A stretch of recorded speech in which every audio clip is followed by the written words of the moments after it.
সকাল 10টা বেজে গেল, এখনো ঘুমিয়েছিস? এখনো কি ঘুমিয়েই থাকবি? তো এই সব কাজ কি আমি একা একাই করবো নাকি? হ্যাঁ,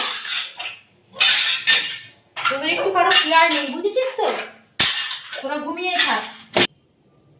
কেন, কি হয়েছে? উঠছি। বাড়িতে একটা পুজো, এক্ষুনি ঠাকুর মশাই এসে যাবে। ঠাকুর মশাই এসে এটা ওটা চাইবে,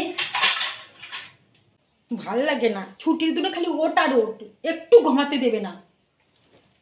এসছি, বলো কি করতে হবে? টান টান করে রেডি হয়ে কিন্তু আসিস, ঠিক আছে? রেডি হয়ে তারপর আসবি। এসে আমার একটু হাতে হাতে এই কাজগুলো একটু গুছিয়ে দিবি, তাহলে তাড়াতাড়ি হয়ে যাবে। ঠাকুরমশাই এসে বসে থাকবে না। আর একজনের তো কোনো কেয়ার নেই, সে আজকে ছুটিও করতে পারলো না, তার আজকের দিনেও ডিউটি পড়ে গেল। একা হাতে কি একটা পুজো বাড়িতে হলে একা সব কিছু করা যায় বল? তাড়াতাড়ি আয়, তাড়াতাড়ি চলে আয়।